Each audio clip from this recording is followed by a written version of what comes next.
Un saludo muy especial, bienvenidos a Sinergia Informativa, un programa que está hecho para personas informadas, inteligentes, interesantes y calificadas como usted.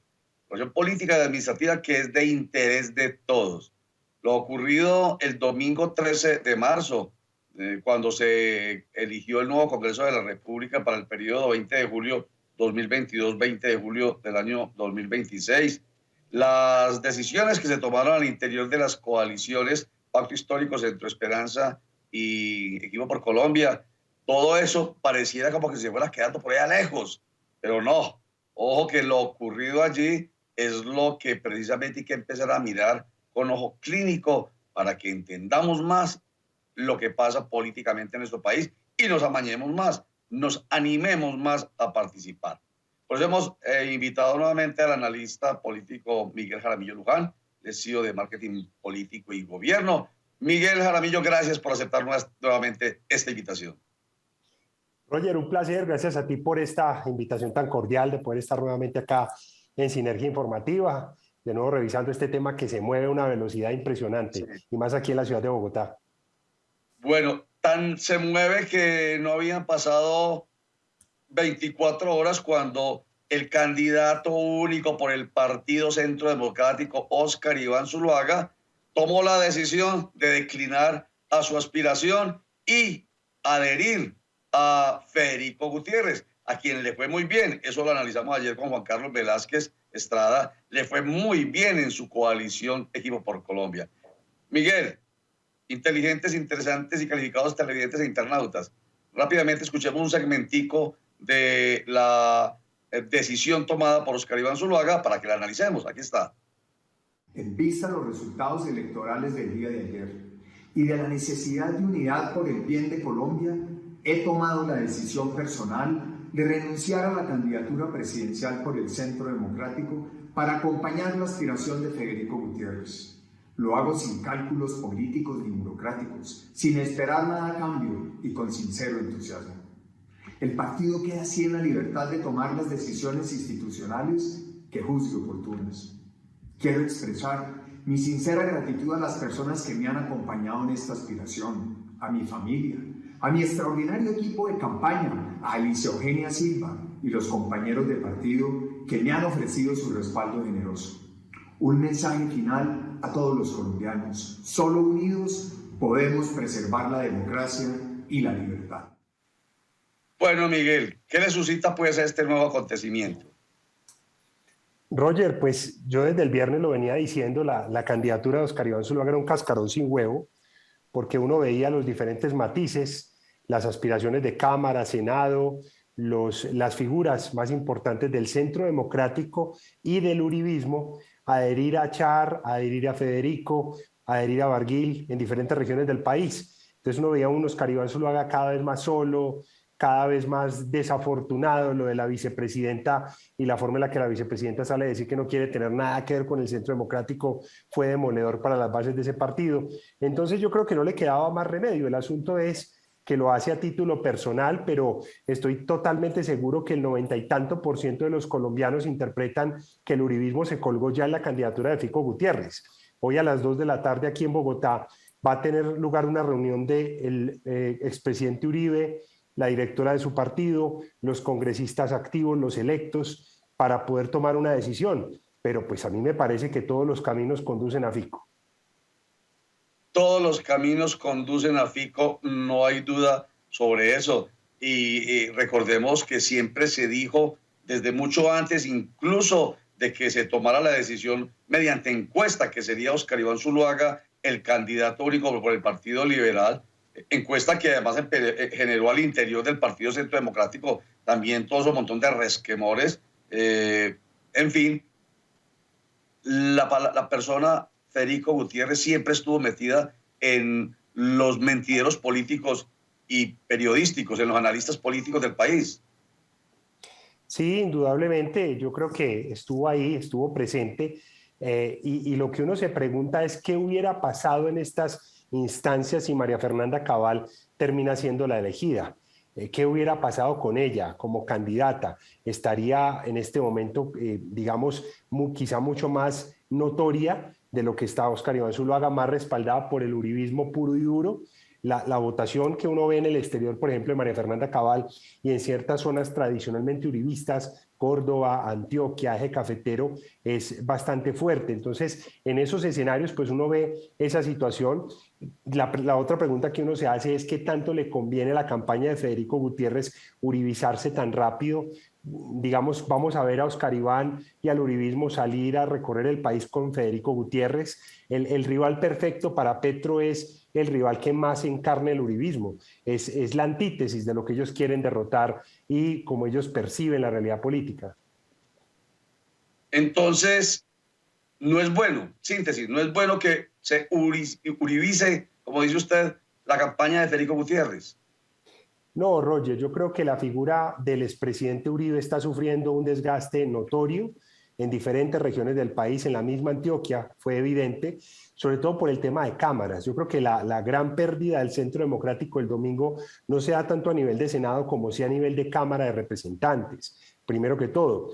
Y segundo, pues el gobierno Duque, a pesar de ser un gobierno que se ha esforzado por brillar, por hacer las cosas bien, por manejar bien diversos temas, es un gobierno que no se sintoniza con el ciudadano, que no termina de hacer una comunicación pública eficiente, ni siquiera en el ámbito digital que es tan importante hoy en día, y eso le genera una mala reputación al candidato que quiere encarnar esa continuidad. Entonces, esperemos pues a ver qué pasa con esa reunión de esta tarde. Vamos de todas maneras a ver qué pasa con la conformación alrededor de Federico Gutiérrez, parece, de esa figura del con P, todos con Petro. Yo no sé, hasta incluyendo el Partido Liberal Miguel Jaramillo, porque tenemos entendido que Federico Gutiérrez también se va a reunir con el expresidente y jefe único del Partido Liberal, César Gaviria Trujillo. Roger, claro que sí. Llama mucho la atención la carta que emitió en la madrugada Federico Gutiérrez después de salir del debate de anoche del periódico El Tiempo y Semana, donde, digamos, le endilgaron el tema de que si él era el candidato uribista. Me parece que esa carta se convierte en una herramienta estratégica con el ánimo de poder hablar de una candidatura que es pluralista, que es incluyente, que quiere tener en cuenta diferentes sectores. Anoche mismo le hizo la invitación a Ingrid, se va a reunir, como usted lo señala, con César Gaviria, el jefe máximo del liberalismo, pero a mí también me cuestiona, permítame, Roger, históricamente, con los resultados de Senado, las nuevas figuras que encabezan la votación liberal no necesariamente están alineadas con el liberalismo. Basta con mencionar dos, a Livio y a Juan Pablo Gallo, el risaraldense, que no, digamos, han expresado resistencia a sumarse a la candidatura de Gustavo Petro. Entonces, digamos que la pregunta que yo me hago es hoy, ¿qué votación representa César Gaviria y también qué costo, por el desgaste mismo del expresidente, podría representar en la candidatura que respalde? O sea, que esa candidatura, yo estaba pensando lo contrario, finalmente, de por la cantidad de votos y por la fuerza que demostró otra vez el Partido Liberal, porque pese a las peleas que se han dado respecto de no queremos juntarnos con los políticos tradicionales, con las estructuras políticas tradicionales, lo que ocurrió y permitió la implosión de la coalición Centro Esperanza, que terminó pues con unos resultados tan famélicos, si se quiere emplear la expresión, el pasado 13 de marzo. En fin, seguía siendo muy fuerte o siguen siendo muy fuertes estos partidos, el liberal, el conservador, y entonces pensábamos, repito, que iba a haber un gran caudal. No va a ser así, según nos lo está planteando, o parece que no fuera así, según nos lo plantea Miguel Jaramillo Luján, porque obviamente no todos parece que se inclinarían por la decisión del expresidente César Gaviria Trujillo. Y algunos vienen pensando que iba a ser hacia la izquierda, por la esencia misma del Partido Liberal, que es un poco o mucho históricamente, ideológicamente hablando, de un partido progresista. Vamos para un corte y ya regresamos. Estamos conversando con Miguel Jaramillo Luján, él es analista político, CEO de Marketing Político y Gobierno. Estamos hablando sobre los coletazos de la jornada electoral del pasado 13 de marzo. No solamente lo relacionado, que es lo más fuerte, es el plato fuerte indudablemente, con las decisiones tomadas al interior de las coaliciones de los precandidatos a la presidencia de la República, sino también que, como lo dijo Miguel Jaramillo ahorita, a propósito de la fuerza electoral legislativa del Partido Liberal, se tienen que cruzar porque estamos hablando precisamente de política. Oiga, y mencioné, Miguel Jaramillo, a la coalición Centro Esperanza, que terminó tan baja en votos, que terminó demostrando el poco reconocimiento, incluso en Antioquia y Medellín, Miguel, de Sergio Fajardo Valderrama. No pasó de 800.000 votos. Mejor dicho, sacó más votos Francia Márquez, la segunda en votación de la coalición Pacto Histórico, que Sergio Fajardo Valderrama. ¿Qué hay? ¿Qué va a pasar? ¿Qué tiene que pasar al interior de esta coalición y qué tiene que liderar Sergio Fajardo Valderrama para que se vuelva atractivo, que en este momento no lo es? Pues, Roger, la primera tarea que tiene que emprender Sergio Fajardo Valderrama es sanar las heridas profundas que tiene dentro de su propia coalición y empezar a hacer una revisión departamento a departamento, ciudad a ciudad, a ver dónde estuvieron los máximos liderazgos congresionales, que son esos que le brindan o le podrían brindar a él también una votación, digamos, estructurada, por no llamarla de máquina, pues porque sabemos que eso a él le genera un gran escozor. Y yo no me canso de repetir que máquina no necesariamente implica comprar votos o constreñir electores, sino hacer un trabajo estructurado de equipo, de movilización, de simpatizantes. Entonces yo creo que a él le corresponde sanar esas heridas, empezar a buscar líderes naturales del partido como Humberto de la Calle Lombana, como, digamos, los líderes del pacto histórico también que pudieran llegar a sus toldas, reacomodar las fuerzas de un nuevo liberalismo que está lastimado. Vimos el cruce de mensajes con Juan Manuel Galán con total compromiso, entender un poco más la votación del exgobernador de Boyacá, Roger, y aquí me voy a atrever a hacer una aseveración, y es que yo siento, por evidencias que hay de grupos petristas en redes sociales, y en algunos sectores donde ya lo han revelado, que las consultas del pacto histórico y la consulta Centro Esperanza fueron contaminadas. A mí me parece que la votación de Francia Márquez, sin entrar a deslegitimar la capacidad que ella tuvo, sobre todo la forma en la que Petro la victimizó con el tema de la vicepresidencia y todos estos episodios, le dieron una gran notoriedad, pero yo creo que hay demasiados votos allí que pueden ser fruto de un intento de contaminar el triunfo de Petro en esa coalición. Y lo mismo pudo haber pasado en la coalición Centro Esperanza en el caso del exgobernador. Si bien la registraduría al principio empezó poniéndolo de puntero, porque sobre todo se tenían los datos de Boyacá, Bogotá y centro del país, pues al revisar uno Bogotá con esa dupla de esposas, de Claudia y de Angélica, no encuentra que lo hayan respaldado tanto como para uno ver una votación muy masiva. La ve uno más en el Pacífico y la ve uno más en Antioquia, y eso es muy llamativo.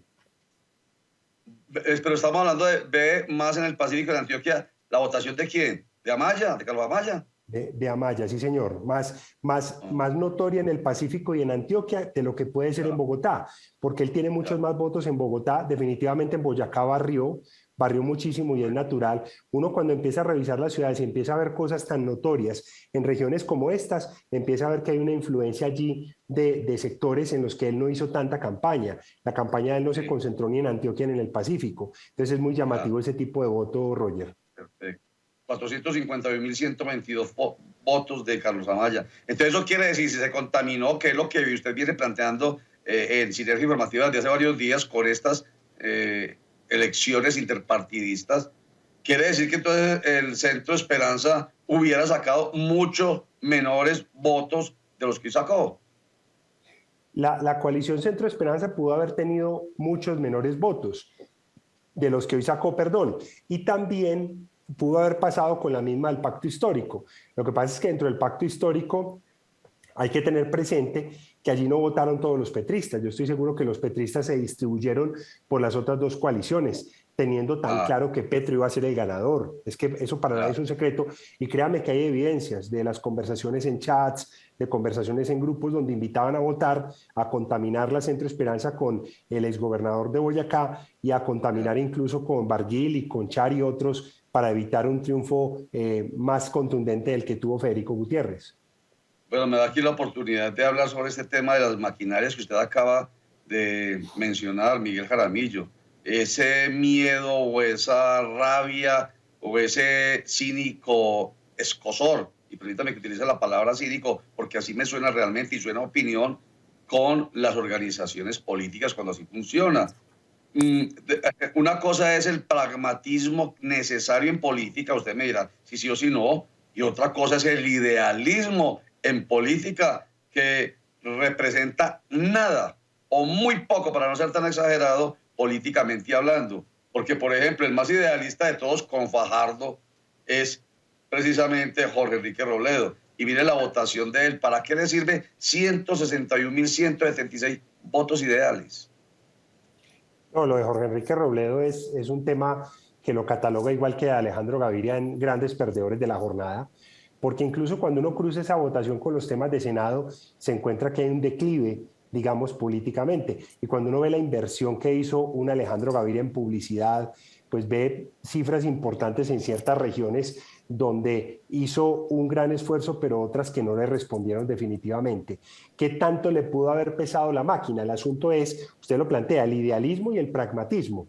Yo tenía una discusión con una alumna mía de posgrado, precisamente en marketing político, que siempre me discutía el tema de la logística del día de elecciones. Me decía que para ella era inconcebible que ese día hubiera transporte, alimentación o logística. Y ya trabajando en un partido me dijo, profe, usted tiene toda la razón. Claro, es que sin eso no se le facilita la vida a la gente. Yo le decía, es que no se trata de comprar el voto, sino que se trata de saber manejar esta empresa, que es una campaña política. Es una empresa, ¿cierto? Y se busca un objetivo y se trabaja para ese objetivo. Es lo que yo digo, el cínico e hipócrita escozor con la logística y la organización electoral cuando es necesario, pero sí es importante entonces cuando dicen no hubo votación porque llovió, no hubo votación porque hubo paro de transportes, no hubo votación porque se cayó la página de la registraduría. Hechos concretos para demostrar lo que usted está planteando, la importancia de la logística, y que lo otro entonces se vuelve en idealismo que termina enterrando una aspiración como la de, por lo que vemos hasta ahora, como la de la coalición Centro Esperanza. Otro corte para mensajes y ya regresamos con Miguel Jaramillo Luján.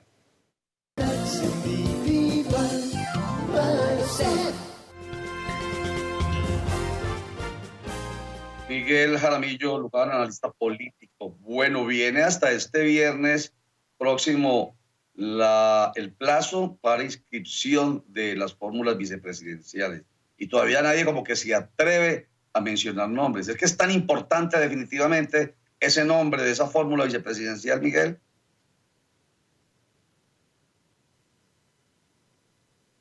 Miguel Jaramillo, se le ha ido el sonido, no le escucho. Ahora sí, Roger, adelante. Sí. Ahora sí, Roger, claro que sí. Sí, esa decisión se convierte en una decisión clave porque vamos a hablar del idealismo y del pragmatismo. Me gustó la comparación. Desde el idealismo estaríamos hablando de la figura que reemplaza una ausencia temporal o definitiva del presidente, pero en términos pragmáticos, así suena muy horrible, es una figura que te trae plata y votos para la elección. Entonces, la selección de esa persona desde su fenotipo, se convierte en un mensaje para la opinión pública.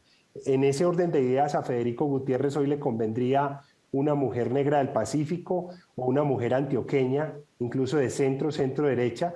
A Petro le convendría una mujer costeña, un hombre costeño o incluso una mujer o hombre antioqueño. Y digamos que a Federico Gutiérrez le convendría más alguien de Bogotá o del Pacífico, ¿cierto? Creo yo que son como esas figuras. Y a Fajardo alguien de centro-derecha. Son mensajes. La selección de ese vicepresidente cuya fecha límite es el próximo viernes se convierte en mensajes que complementan la elección.